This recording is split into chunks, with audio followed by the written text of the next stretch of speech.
My name's Ali Besiroglu. Now, Besiroglu, I come from a Turkish background. Besiroglu is, if we look at the Turkish version, it's son of Bashir, Oglu meaning son of.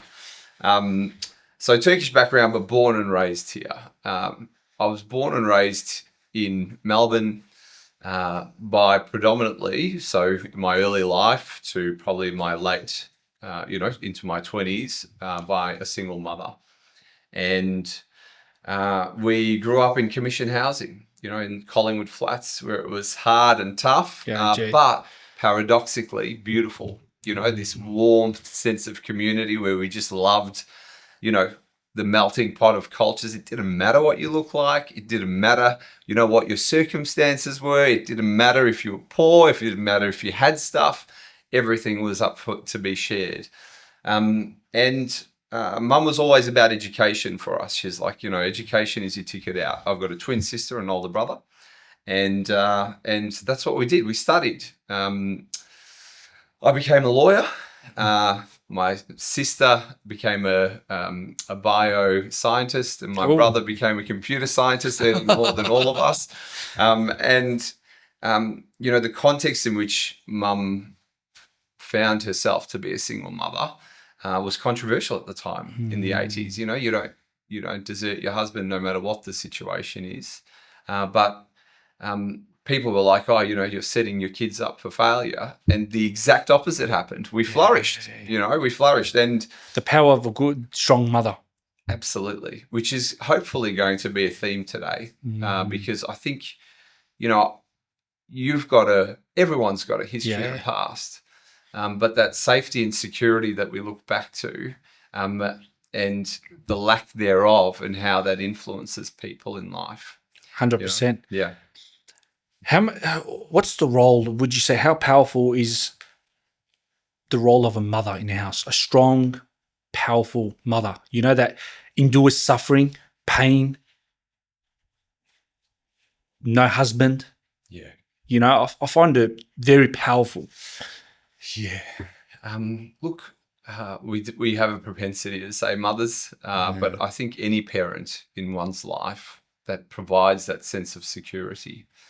There are so many kids, unfortunately, who don't have that privilege, or, the circumstances are so tough for the parents that that influences how the child is raised, or the opportunities that are put for the child. But having that protective barrier, that shelter, where a person can come home and know that they've got that security, I think is by far the most critical. And there is a broad theme that you see, that especially in my line of work, which, I've been doing criminal law for over a decade now, and you see the turbulence as a child and the disruption that it's caused them growing up, and how that has subsequently affected the decisions that are subsequently made. And it plays a big role. People don't really understand this. The broken home. Yeah, absolutely. That leads these young offenders to crime. The thing is this: we try and think of what the alternative is when you are raised in a broken home, because parents can find themselves in all sorts of strife and trouble. We have to accept that. We wish we could give everyone a comfortable, safe, and secure life, but that's not the case. Parents have their own struggles, whether that be homelessness, addiction, mental health. These are factors that we have, but we think of them, well, what is the alternative in those circumstances for the child?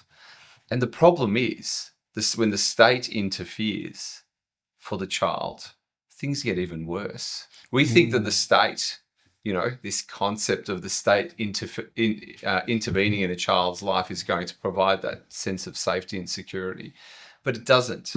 Often it doesn't. And in fact, I used to say that if the state was a physical person, there would be applications to remove the child from the state's care, because of the negligence that's often involved with state care. But it starts from there. And I don't know. I think when we look at society and people who have been brought up in, hopefully, like my kids now, being brought up in a sheltered environment, they don't know what it's like to be able to To be in see that world. people's truths or these children's truths. And then how that child then turns to alternative paths for that safety and security, whether that be, the boys or a group of people, or to drugs, just to forget. So when we think about youth crime generally, the starting point is that it should be a care issue, not a criminal law issue. Because the system, as we look at it, I hugged my 11-year-old daughter on the way here, before here. And I at that time, I looked at her and I said, you know what, I'm going to be talking about youth today. But only a year ago, you could have been in jail. Like this 11-year-old girl who still believes in, tooth fairy and, whatever, child's youthful mind that they've got, we used to send to youth prison. An 11-year-old, a 10-year-old, that we say, oh, they go and steal, and that we can send them to prison. Not that they're that the state is routinely sending these kids to prison, but we've just realized, oh, well, look, 11 might be a bit too young for the criminal justice system to be involved. Because the criminal justice system, what we know with youths, is that it doesn't change behaviour.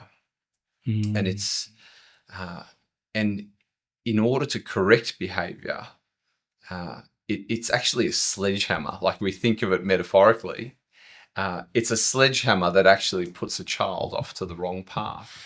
And it's not how you correct behaviour. If we start thinking of it as a care issue rather than a criminal justice, punitive response issue, if you start thinking of it that way, you actually make less criminals down the track. Very true. Because, and I can talk about this for hours, by the way, but I also did work experience at Parkville at one point, as a youth justice worker, and it was just a 4-week experience that I did. And I remember the toughest unit there was Eastern Hill. Okay, and there was a child that was in there who had been in there for some sort of repeated, but let's say it's not so serious offending, but sort of mild to serious. Anyway, he gets out, and quite literally the next day he was back in the remand centre. Literally the next day, and these kids are not monsters. No. You pull them aside and you go, what, they're actually kids. Yeah. When you talk to them. And like, what happened? What's the go? It's like, oh, this is home for me, Ali. And why would I go back out there when it's so much easier here? And they've got their mates on the inside. Yeah. And they're severely institutionalized, because out there is instability, insecurity. And, at that moment, my heart just sank. He went. As soon as he was released, he went and robbed a petrol station. Yeah, see what I mean? With a weapon, and then he was back in immediately. And he did so intentionally. This wasn't it wasn't I'm doing this for survival or whatever it might be. It was I need to do something that's going to get me in. And that is an abject failure of our criminal justice system. And this isn't just sort of qualitative theories that I'm coming up with as in my experiences. The theory backs it. The theory backs it. The theory says, everyone who's researched it says, you put a child into the youth justice system in terms of youth prisons, their likelihood of continuing to reoffend and in fact doing worse crimes is significantly increased. So, for example, I give the analogy of you walk in with an advanced diploma of car theft, and you walk out with a bachelor's degree in armed robbery, because it's just building. Yeah, and your peers and the people around you that you're looking up to and wearing as a badge of honor, because I know X, is all of a sudden your mate, and they want to go and spend time with their mates, and it is a more secure this more secure environment Yeah. for them than the outside. Compared to home. Yeah. And I think they find safety and love when they're with their mates. Correct. Compared to home, compared to a violent, aggressive dad that gets drunk and bashes his son on a day-to-day basis. Yeah. Why would you be at home when you can be in prison with your mates? Yeah. And it makes me very sad to know, because I had a lady that was working in juvenile in here, and she was explaining that some of these guys are superstars in there. They're very intelligent, very, very smart. Yeah. Like she was talking to a guy, a young kid who was about 9 years old. The guy reads Spinoza. Yeah. Yeah. You know, that's like incredible books, you know, very difficult books. How do we kind of fix this issue? Or is there not a fix for it? Well, I mean, I think it's an interesting way that you've ended, which is there not a fix for it? If you look into the sort of criminology and the theory behind why people commit crimes, one of the theories that sits there is maybe that, you know, that crime is inevitable. It's a way of learning. It's a way of growing up and testing the boundaries. But serious crime, on the other hand, a response is required. What do we know that works? We know what works is not prison. Okay, so let's pull that aside. That's a question I had. Yeah. So prison doesn't work. We're talking about youth context as opposed to adult context, because it's very separate, because this goes back to neurology and the child's brain, and is it thinking in consequences as they're committing these crimes. And that's important, because when you look at criminology, rational choice theory, for example, one of it is that every person before they commit a crime has a calculation in their head about rational choice. They make a choice. Do I steal this or not? Yeah. If the punishment outweighs me with the benefit of me having to walk away with it, maybe I'd think twice. But that rational choice doesn't happen with youths. Okay, that's the important aspect, because they're not thinking in consequences. So what does work? Again, we come back to the same topic, which is that care and security for the child, stability, especially parental or mentorship, for example. Yeah. And what we know is that, you know, kids that have fallen off track, you and I both grew up in you know, in areas where we saw how kids can be impacted. So how did we get through? How do we turn to this and not to a life of crime? It's recognizing when a child is going off track, recognizing that early, and then intervening at that point. And what you do is you know, wrap them with services, wrap them with positive mentoring. And what are we talking about here? There could be serious mental health as a result of drug abuse. How many mates did you know who started off on weed and then just progressed? Doesn't stop. You know, what happens if that person at that point, we addressed them at that point and said, you know, hey, you're starting on this path, but let's talk about this and what it can lead to.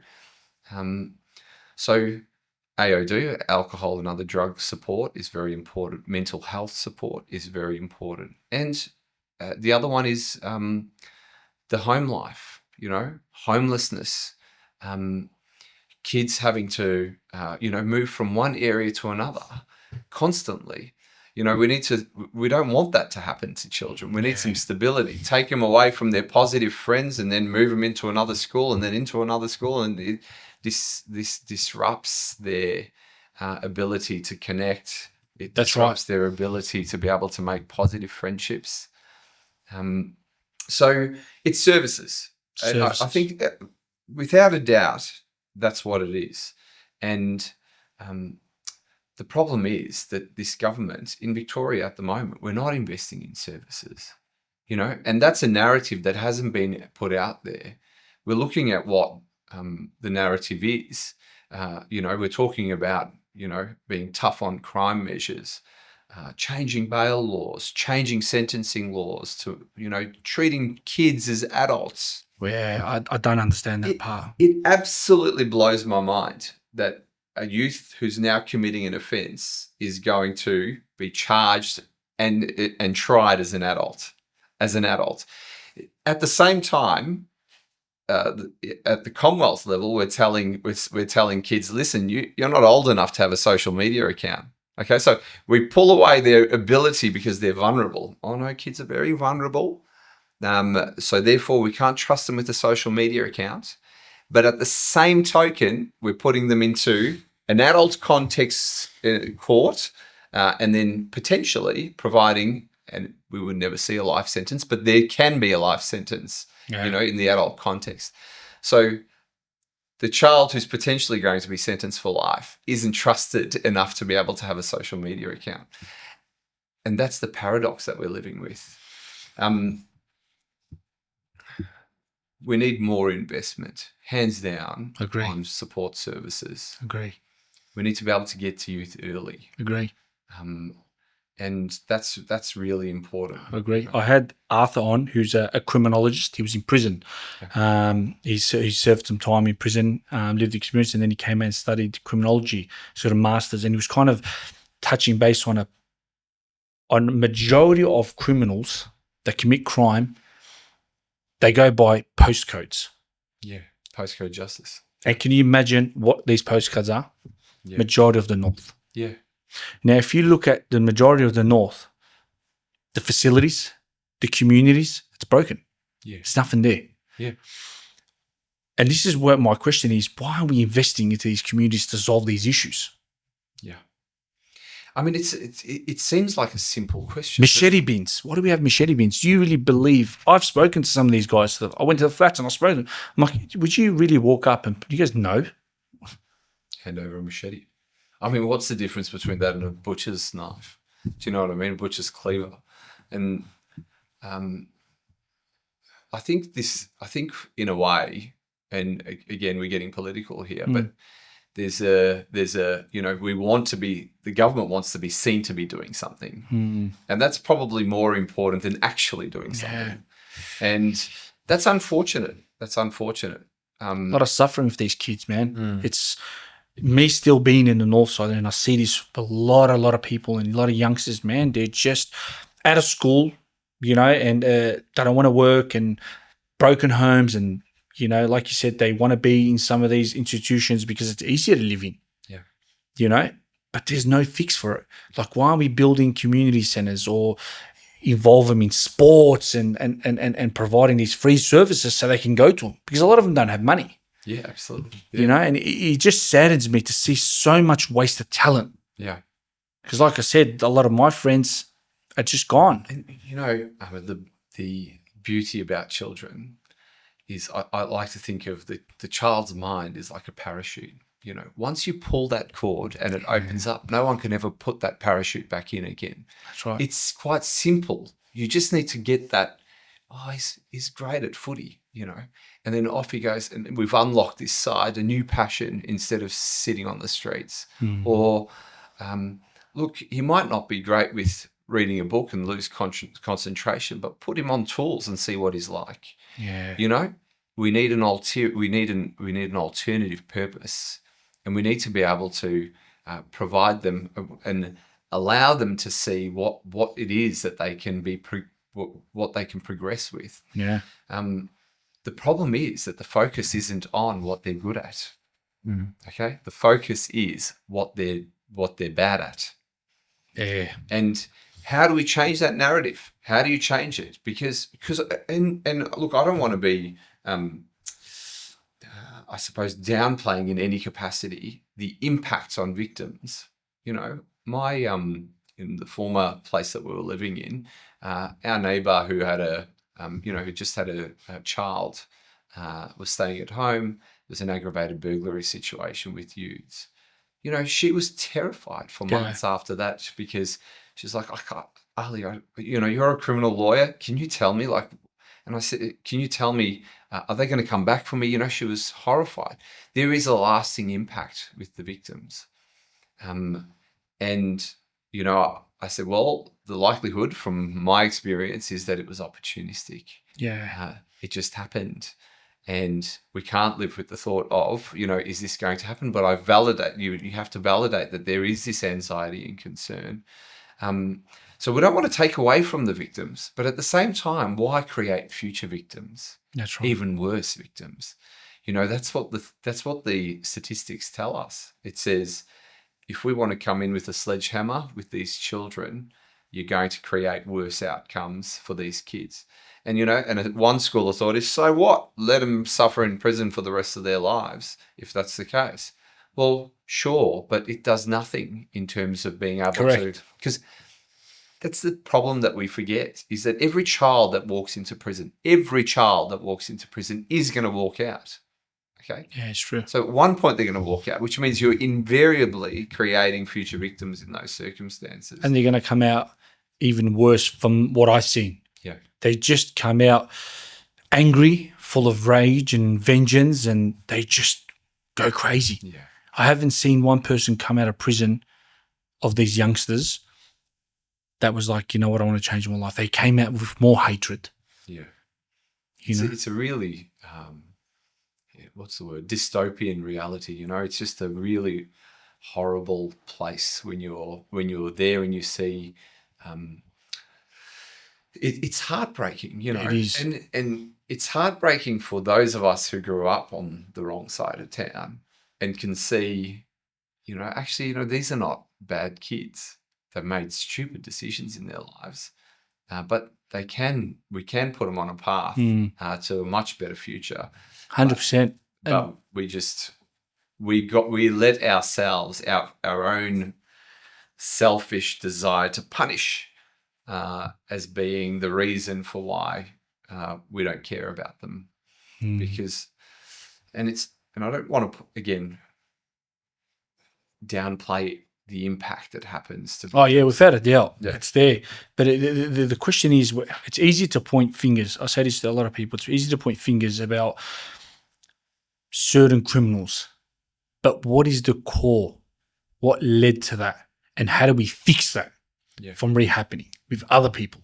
It's easy to say, they invaded the house, which is a serious crime. We've seen it on TV and the trauma it happens on. But just sitting there and blaming and saying, isn't going to fix the issue. It's going to keep happening. Yeah. We have to tackle the core issue and why it's happening. And it's quite fascinating. The almost majority of the answers I get is home. It goes back to home. Yeah. And it's I don't know where it's going to lead to. I really don't know. Yeah. Look, and you have parents that are complaining too and saying, look, I can't discipline my child. They're off the rails, because of us or having the inability to be able to parent as well. We have to acknowledge that. But there are mechanisms for parents, do we invest in the parents to make sure that we teach them strategies in order to how to parent, and the communities, so community, again, this postcode justice that we're talking about is really important.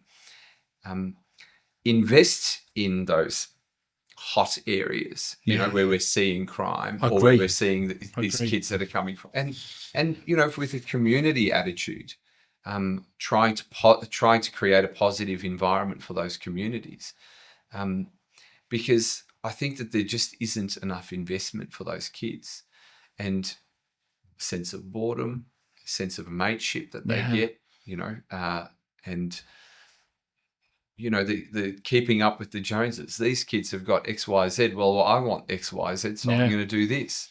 100%.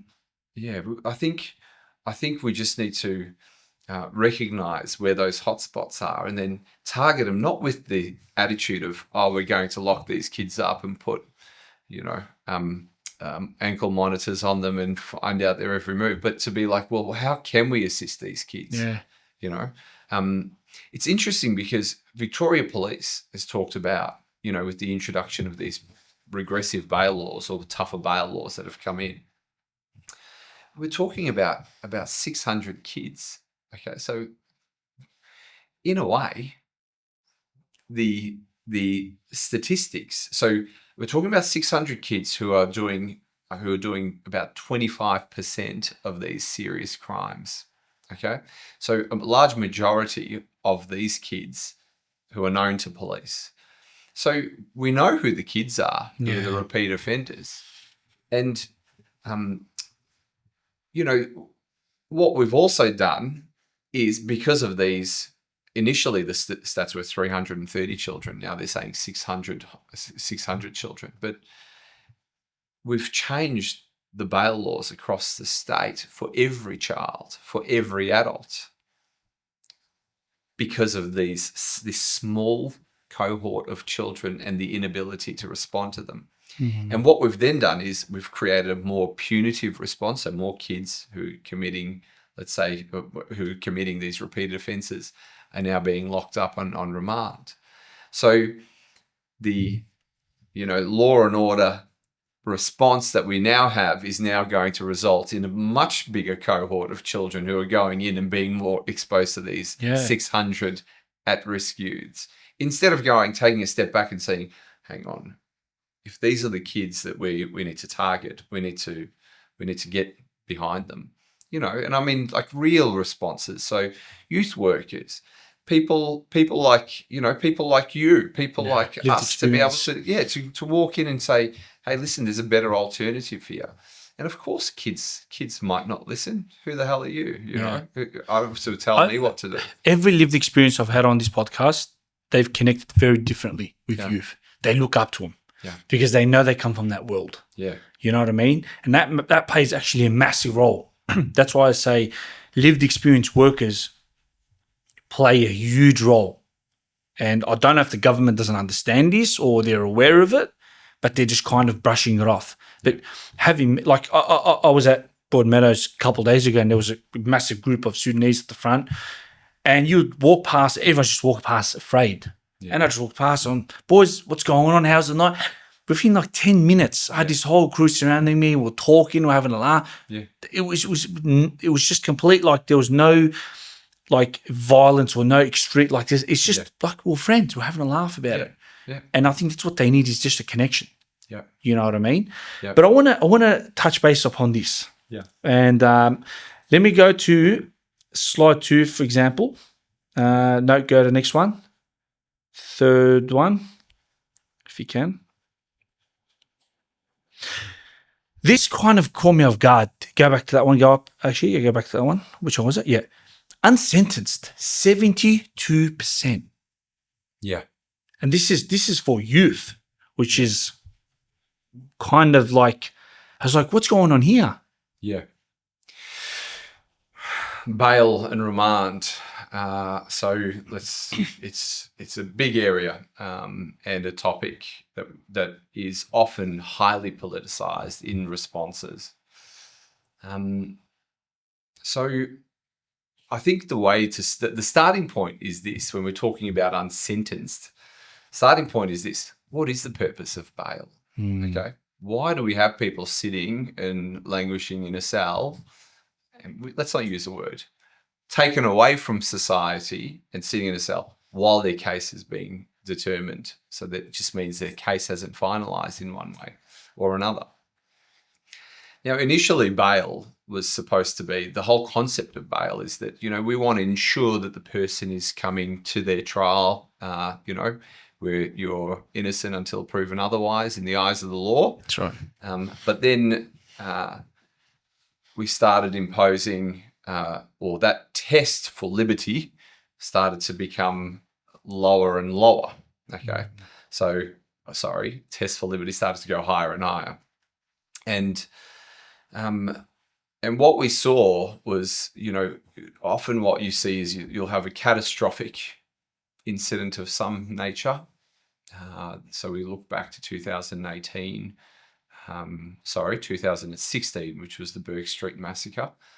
And there was then a subsequent review that was done in relation to that. And they looked at bail. And it was Justice Coughlin who looked into and did a review. A part of that involved, going out to organisations and speaking to all the stakeholders about what are the issues that we're facing with bail. Anyway, Victoria at the time, as part of that review, imposed the highest test in the country in terms of being able to give a person liberty. Now, or give them their freedom while their case is being determined.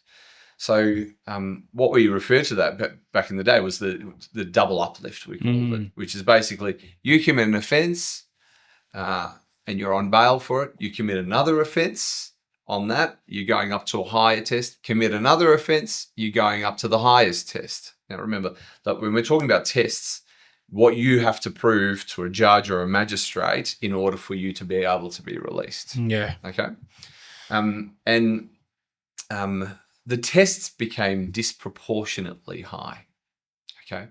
So what we found was that even though we had this white, deranged human who took 6 lives and injured countless people, as a result of the actions of that individual, the test became so high that we all of a sudden started reminding people at huge numbers. Makes sense now. Huge I get what numbers. you mean.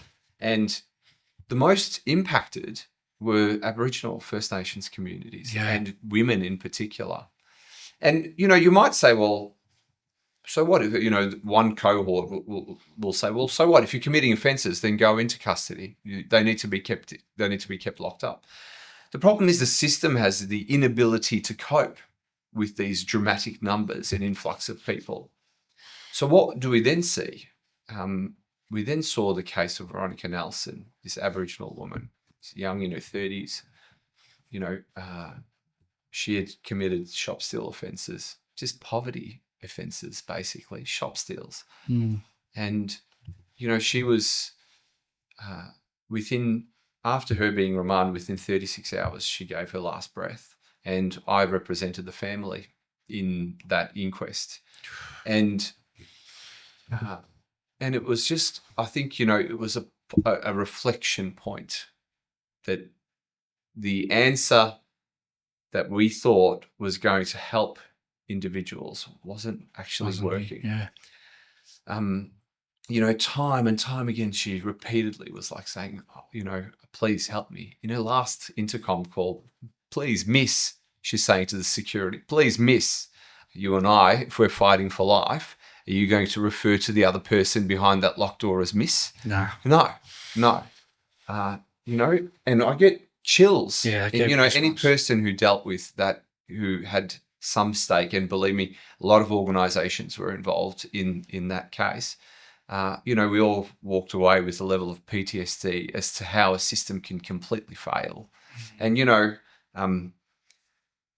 it was just inhumanity and this inability to empathise for another human who was suffering.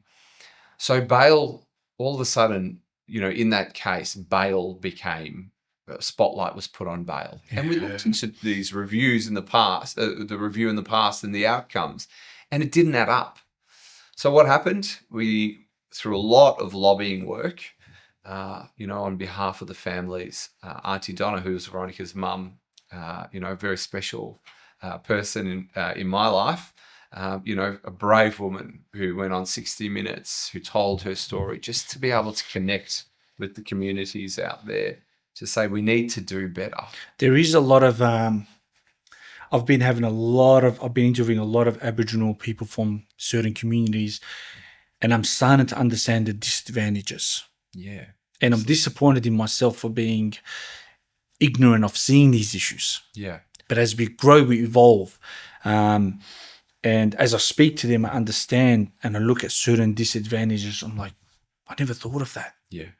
You know what I mean? Because if you just scroll down a little bit, Clinton, 56% First Nation. Isn't that horrendous? What an abject failure. Yeah. It's gone up 10%. Yeah. They've gone up 10%. Because this is Ahmad, this is what invariably happens. Often it's the white person who's responsible for committing these horrendous crimes, right? Horrendous crimes. And then a governmental response is done. And guess they cast the net wide. And guess who then feels the impact of it? First Nations communities. Yeah. The unintended consequence of these reforms. We worked so goddamn hard to try and bring back those bail laws, and we got Parliament to do it. At one point, we're like, oh my God, this isn't all of a sudden bashing our heads against the brick wall. Finally, they're seeing the light. Finally, bail laws are being changed. And they changed it. Within 2.5 years, we're back to square one. because of 600 youth who just decimated all that progress that happened. You know what blew my mind away? If you scroll up a little bit. No, go down a little bit. Sorry. Yep, a little bit more. 884. Go down a little bit more. And look at that. Yeah. That's all the offenders. And I don't know if it's the next slide, Clinton. I wanted to show you this, actually. This kind of blew my mind away. Yep. Northern Territory. Yeah. Look at that. Yeah. That's for youth. Yeah. I thought Victoria was a problem. 1.4. Victoria is a problem insofar as we look at what percentage of Aboriginal people make up the population, and in comparison to that percentage, what the percentages of Aboriginal youth are in custody. And I mean, when we look at this should be national shame statistics. We should be looking at that and going, you know what, something urgently has to be done. Yeah. Because I mean, it's not like we don't know it's happening. We know that it's happening. You know, it would be one thing to say, oh, we just didn't intend for this to occur and it has occurred, but it's plain as day in front of our faces. And again, we come back to, well, what are the responses? And I mean, you and I can propose responses, but is it going to work for First Nations communities? That's another thing. So there's, self-determination that needs to be an ownership of those decisions that come from within the community responses to community issues. Because otherwise it's just, again, white man's response to First Nations issue. You've been involved with the Aboriginal community very deeply. What do they kind of tell you? Do they kind of express their self and what they need? What are the tools that they're missing? Absolutely. Yeah, absolutely. There's a report that was written by an Aboriginal psychologist, Vanessa Edwidge, and she talks about culture as healing. You know, it's now being recognised within the courts that in order to be able to get through to Aboriginal youth and or Aboriginal people, having elements of culture or having a dominance of culture is the best way to be able to get back to, is the best way to be able to rehabilitate. The other thing is this, working closely with Aboriginal communities for me, there's always, let's say, we're looking at these statistics and we're thinking of, there's a deficit thinking that happens. Disenfranchised, Aboriginal communities disenfranchised. The statistics are against them in X, Y, Z. But it's not, when you shift the lens or you go into community, you're able to see some incredible positives. These positive thinking, Aboriginal academics, people who are completing their PhDs in law and justice studies.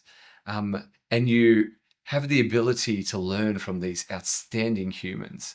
And I mean, I come from a person of culture in terms of my Turkish background, let's say. And, we're taught certain things about our culture. And, that connection to culture that we have, it's tenfold in the Aboriginal communities. And it's at the heart of it, it's beautiful. When you look at their connection to their land, and respecting the earth and the people within their communities, this tight bond, and they've only survived this long because of those. That's right. Because of those bonds. That's right. And that's the greatest thing about this is that. In Victoria at the moment, we've just had a treaty legislated passed, in the Victorian Parliament, and that's a First Nations Assembly, basically where legislation is being passed or is being proposed by Parliament. First Nations elected members of the community will have a voice and be able to respond to these. That's incredible. And exactly, because again, it's not you and I saying, oh, well, this is the answer. It's coming from the heart of the community. Yeah. And, we couldn't have that entrenched in the Constitution on a Commonwealth level because Australia is not ready. But it's beautiful to see that Victoria is finally ready in terms of being able to at least, one, just to hear the truth. Yeah. And then, because without truth, you can't get accountability. If you're not, it's hear no evil, see no evil, or out of sight, out of mind. We're not necessarily, it's very easy to just disregard and to go ahead to appease 51% of the population, but with devastating consequences for the minorities, and the minorities who have got cultures that come back to 60,000 plus years, It's wild. Like, I was doing a bit of research, and I didn't even realize their culture was around for 60,000 years. I was like, what? These guys have been around forever. Yeah. You being a criminal lawyer, how do you sometimes deal with emotions? Yeah. I think people really don't understand the amount of emotions and the hard work. And when you're reading some of these cases, how do you deal with the emotion and and don't let it overcome you, or has it overcome you before? Look, I think that there's okay, so let's move from criminal law, but just say lawyering in general. There are two types of lawyers.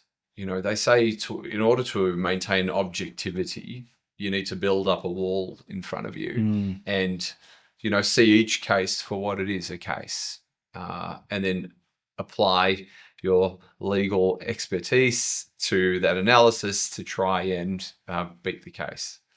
The difficulty for me as a person who's grown up on the other side of the tracks is that I can't help but connect to these people. When we're talking about Auntie Donna with Veronica Nelson's case, you can't help but see the human side to the person that's sitting across you. Now, let's say that's in a coronial coroner's court context, but we're then dealing with criminal law. So criminal law is a bit different. The way I look at criminal law is that I think of the state as this, having this infinite resources, and they can call whichever expert that they want. And I think of them as this big, in a way, not necessarily the bully, but the bigger person, that's in this row, and then you've got us. And the thing is that they bear the burden of being able to prove that your client was guilty. Okay, as a defense lawyer, it's not up to me to positively prove my client was not guilty. It's up to them to prove that my client was guilty. Okay? And in a way, what we try and do is we try and separate fact from law. Okay, so a criminal, a person that's alleged to have committed a crime, you may have factually picked up this pen and thrown it at your colleague's head. But I don't really care about the facts. What I care about is, can they prove that in court? Because only if they can do so, should you be punished for it. Okay, so because, you've used the word criminals so many times today, for example. In a way, that's the thick stain that people are faced with. Because all of a sudden it imports all of these thoughts and feelings about who the person is, as if they're a subcategory. But you and I can become criminals on the way home today. Correct. I like that. Jacinta Allen's husband very quickly. Recently. You know what I mean? Drink driving. Yeah. The tables can turn like that. And what everyone is entitled to is a rigorous defense. Everyone is entitled to make sure that when the state is alleging something, that the presumption of innocence stands until they can prove otherwise. And it's our job to be able to dismantle that, show the doubts in that.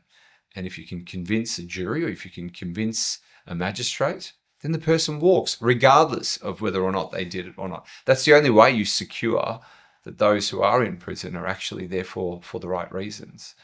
And we're not, in our system of justice, this Westminster system of justice, we've got an adversarial system. What that means, let's say to the layperson, is that you, let's say representing the state, and I represent defence. The judge sits there as an impartial umpire. Okay, so it doesn't get involved. Doesn't say, "Hang on, this part of the evidence doesn't make sense. Can you please go into that?" and engages in their own cross-examination. It doesn't. They're limited in being able to derive that truth. They're limited to what you argue and what I argue. Okay, and then we look at the arguments and we make a decision in relation to those arguments. That's called the adversarial system.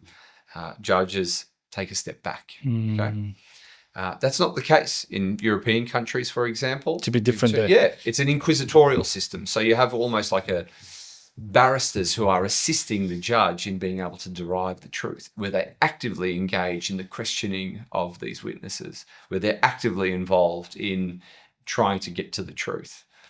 But for reasons, we've got the adversarial system, and I love the adversarial system in the way that it operates, because I'm not having to.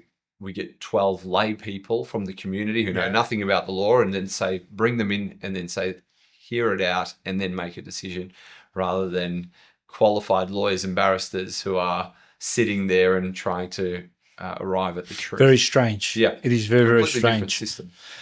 Let's open that second article. Let's go to the third one, actually, see if the third one works. Go down a little bit. Yep. Why don't you have a look at this? This I found very interesting. Look at the first two. And you can see the spike in sexual assault and related offences and acts the intent to cause injury. What kind of fascinated me was the drug offences, very at the bottom. Yeah. But the first two, the uprise on them is just insane. Yeah. So interestingly, especially sexual assault, the amount is just it's just going up the trend and acts the intent to cause injury. It'd be great to have a criminologist look and I haven't seen what the explanation is for it, but I can proffer a hypothesis as to what's happened, and that is that we have, thankfully, more victims coming forward. Victim survivors that are coming forward in relation to these. Once upon a time when things were, where people would be scared to be able to report these, we've tried to create a safe space for victims to come and tell their stories. So it's a less tolerance from society, and we shouldn't tolerate it. We shouldn't tolerate it. Which would lead to a lot more prosecutions. Yeah. And, when we look at Victoria's history as well, now go to the first one. I wonder if we've got by state there. No, that's okay. But it's very interesting how you said that. I really like that. Well, we've had royal commissions. We've coming forward, to express what's happened to them. Yeah. To speak about these crimes. Yeah. Because I think before it was a bit more difficult to talk about that. Correct. Especially the culture, relationships were more dominant, were more difficult. Now I think it's more easy to come out and say, this is what happened. Yeah. And we've had two significant royal commissions in relation to this. So we've had institutional abuse, royal commission, and then we had a royal commission into family violence in the Victorian context. And I think, in both of those scenarios, what we've then seen subsequently, the lessons that were learned from those commissions were that, it was sort of victim, and we don't call them victims anymore, or we call them victim survivors because that's what inherently they are. So victim survivors, we've tried to make sure that, the state is responding when these allegations are being put forward. Okay. And the process by which we're in courts the criminal justice process is, that we're trying to take away the pressure on the victim survivors and being able to tell their stories. And, I think internationally, it has to be acknowledged that there was this big, the Me Too campaign and the feminist movement from there, which empowered a lot of people to be able to say, you know what, that's my truth too, and I'm not standing for it. And good on them. 100%. So, when people think, oh, you're a criminal lawyer, you're always on the side. I think the way we look at it from a criminal law perspective is, from a procedural point of view. These allegations have been made, and now we need to work out whether or not those allegations are substantiated or not. But that shouldn't stop at all those allegations being made. If someone feels that this thing has happened to them, they have to be able to come forward. And that comes from personal reasons for me. And so, I've been very publicly written in the Law Institute Journal, gone on other podcasts, for example, talking about my past. And I grew up in my early life was coloured by family violence, brutal family violence, in terms of how mum ran from our home. And in the 80s, even though she was hospitalised for the assaults on her, there wasn't a single prosecution. What happened in the home stayed in the home. The state couldn't interfere within the four private walls of relationships of the matrimonial home. It's very sad because so many suffered. Yeah, absolutely. So many suffered in silence. And continued, because they saw that as being the norm. And then all of a sudden in their own relationships, they're now responding violently. Whereas mum was brave in those circumstances. I can't do this anymore. It literally took her to the brinks of suicide, where she tried to end her life because it was that traumatic for her. But she survived. That's the power of a strong woman. Exactly. A strong mother. And I'll always give a special shout out to all these single mothers that are taking care of their families, because I feel like sometimes a mother, when she loves her children, it's a different kind of connection. Yeah. A father is sometimes, this is from my understanding, seems to kind of navigate away with this a separation. But a mother, it's part of her. Yeah. And they give this love to their children from a different world. It's a different kind of feeling. Yeah. And it's a lot of respect that mothers. I knew a mother that my uncle who passed away had 3 children, and very young, 5, 6, and 8. And she looked after them. Yeah. Worked countless late nights to maintain this family and make sure that they had food and clothes and they were warm. How do you define that? Yeah. Yeah. Exactly. That's a different kind of power. Yeah. So a lot of love for these mothers that are really caring, Yeah. And look, of course, but having that rock in someone's life is really important. But also acknowledging the hardship that they must have gone through back then. Just tying it back to what we were saying. Yeah, times. Mum should have been empowered to be able to tell her story and for her to receive accountability without the worry of reprisal. Okay, it wasn't safe back then. Nah. So are we in a better system now in relation to it? Absolutely. Yeah. Not even a question, not even a shadow of a doubt in terms of, police responding to this and saying, no, enough's enough. What does that mean statistically? Figures will continue to go up until we learn to respond in a better response. Agree with you. Is jail always the answer? Probably not. Is jail warranted at times? Absolutely. But I think, we're in a much safer, at least we like to think, a much safer world than what we were back in those days without a doubt, for families. What would a message from you to the youth, the youngsters that are listening out there, what's a message you got for them that are either suffering or come from broken homes, and you and I experience that feeling, so we know. What's a message from Ali to them? Yeah. My message to youth would be, never be limited by your surroundings. Never be limited in your opportunities. You're not. You can have a thought bubble today that I'm going to be whatever I want to be. I'm going to be a judge tomorrow. I want to be a judge when I'm older. And the people around you might be looking and going, you become no chance. But that reality can happen very easily. You just, the streets teach you something which is important, and what I look for in lawyers, something that's often missed by people who are born in sheltered lives, which is that grit, that hustle, to get ahead. Yeah. When you change the way you think, that grit and hustle, and you channel that to a positive, you can make some incredible progress through your life and change your world and your reality. The world will tell you you're limited. And I've had so many people in my upbringing tell me what I could not do, but I didn't listen to a single one of them. Not at all. I was like, well, if you tell me I can't do this, you know what? I'm going to do it. Yeah, I'm going to do it. I'm going to do it. But not in the I'm going to commit a crime sense, but, whatever it might be, education. Oh, no, that's too much for you. No, it's not.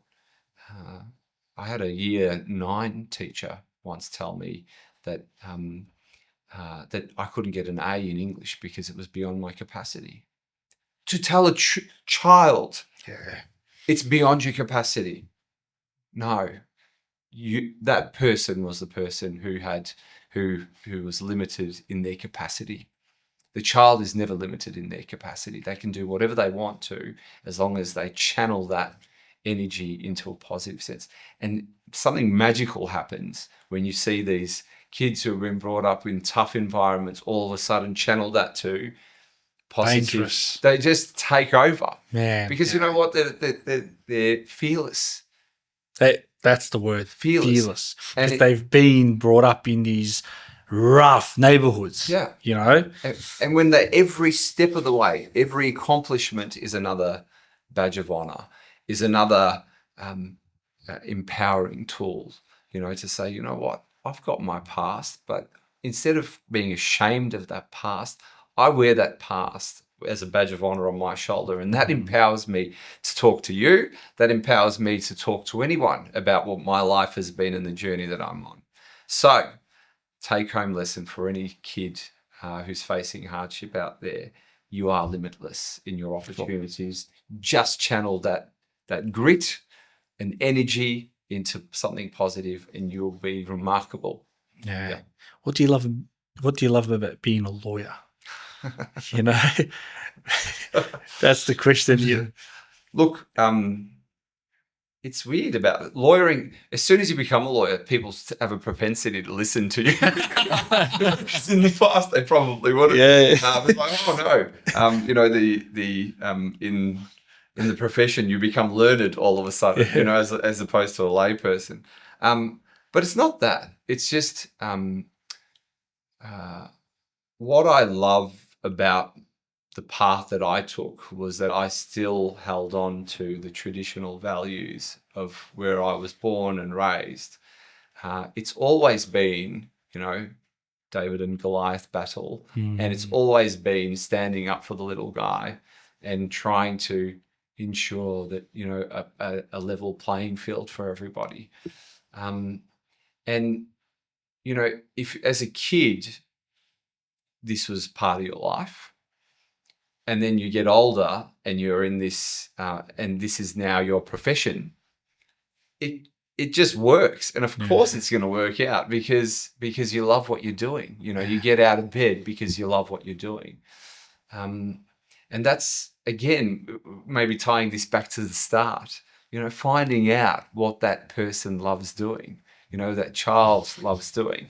And then once you've pulled that parachute, magic happens, and that's empowering. So what I love about it is that I feel like I found a home in the profession, that for many years and decades, probably felt not very homely for a lot of people who weren't, who were brought up in different socioeconomic backgrounds. And, I forged my own path through the profession. I respect that a lot. Proud of it. I respect it a lot because there's a lot of people. I myself used to be a victim of this, but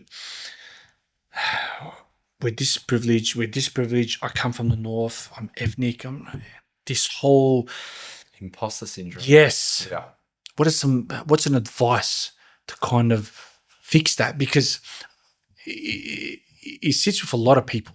Like I was having a conversation with a mate of mine. And he's like, we're always at a disadvantage. He goes, I'm dark skinned, I'm ethnic, I'm Arab, I'm always looked down upon. I can't do this and I can't do that. I'm just like, man, you gotta look at the positives of it. Yeah. You have to kind of switch and navigate it to the positive. It's a mindset. Imposter syndrome exists because it's a way of trying to keep the classes at their own, to lock in the status quo. I'm not worthy to be here. I'm not worthy to have a voice. Utter rubbish. There is this switch that happens in your head when once that switch goes and you go, you know what? I have every right to be here. I have every right to look you in the eye and for you to listen to what I have to say. When that switch happens, you're no longer an imposter. And, when you look at it, even if you turn the tables on the industry themselves, everyone in their own little way has that feeling of, should I be here? Am I an imposter? And when you realize that, you could be talking to whomever it might be, Prime Minister of Australia, maybe there's a sense of imposter syndrome there too, but when you realize that everyone's got it and you say, I have every right to be here and believe in yourself, that's powerful. And it just disappears eventually. And then you realize, hang on, I'm now the person on the other side of the table. And more importantly, when you are on the other side of the table, how you respond back to the people who are on the other side of the table is important. Never forget where you came from. And I think, giving back is really important. Giving back to the communities that you're raised in. Never seeing yourself as being above anyone else. I'd love to be able to, I'd go back to Collingwood and sit there and have a great night out with my, youth mates, then at the same, and offer them the same level of respect and appreciation as I would with, on a table full of Supreme Court justices, because everyone inherently, is human, and there's so much value in that. It's very true. Clinton, do you have anything you would like to contribute, my man? We've gone for a while, haven't we? Yeah. What have we got? We've got about 5 minutes. Okay. Oh, that's a tough one. I had a lot of questions in my mind during. One question. So, with growing up with Dad being the way he was, your situation where you are a criminal lawyer defending those from, we would say, that perspective, that side, right? Yeah. How do you go about, have you ever come across a situation where you are defending someone that was reminded you and have similar traits, and how did you overcome those feelings? What a brilliant question. That's a brilliant question. Yeah, what a brilliant question. I think in psychology they refer to that as transference, where you're, where you're taking on your client's feelings and emotions. And I think you'd be subhuman if you don't. But acknowledging where those thoughts and feelings are coming from is really important. And how we respond to that is, again, I think when you're principled in your work, insofar as, every person, regardless of who they are, is entitled to a rigorous defense. And, I've dealt with some horrid crimes, horrible, as a parent myself, and then offences against children in particular, for example. People would say, how do you morally deal with it? But when the underpinning is that, you know, every person is entitled to that defense, it's not up to me to prove. It's not up to me to arrive at the answer. The answer is the answer comes from the court or from the jury, and my job is to present the argument. So there is a detachment insofar as the legal case, but at the same time a recognition that you know, that if you are being affected in relation to it, you know, is it compromising you? Is the question. But I've generally, so having the background, I've recognised the feelings insofar as, you know, what that means for the victims. But at the same time, I've been able to objectively be like, look, every person is entitled to this defence, and a rigorous one. Yeah. Very nice. Yeah. Ali, you've been absolutely incredible. It's a pleasure. What a journey. What a chat. Oh. We nailed on very important subjects and very important topics that I really, really appreciate. You know, the youth and the Aboriginal community and how certain things lead. It's been an absolute pleasure, and I really, really appreciate, you know, just coming out of your time and. Ahmad, it's an absolute privilege and an honour to be here. I wish you all the best with your podcast. It's great to see it, you know, expanding and growing, and I feel privileged that I've been a small part in that piece. Thank you. Don't think it's the last two. I'm happy to continue contributing all the way through to your success. Thank you. Well done to you. Keep doing what you're doing. As we've said in the start, I don't know if it'll make it to air, but content, especially progressive content, and the alternative arguments need to go out there. When we're in an AI world where, you know, conclusions are being drawn from what content is out there, it's more important to make sure that that our thoughts don't just remain in our heads and that are going on record to influence ultimately the algorithm that's going to present a conclusion to the person who doesn't know what the answer is. You know, so you are quite literally unchaining thoughts. So that's a great note to finish on. Especially in a unfortunately a very negative world, Ali. We live in a very negative world, and I don't know what it is. I went to the gym today, and I'd say good 8 people were just negative. There was nothing positive coming out of their mouth, and I'm just like, we're alive. That's the first positive that we're forever grateful for. Yeah. You know, very negative world, and I don't know how the future looks.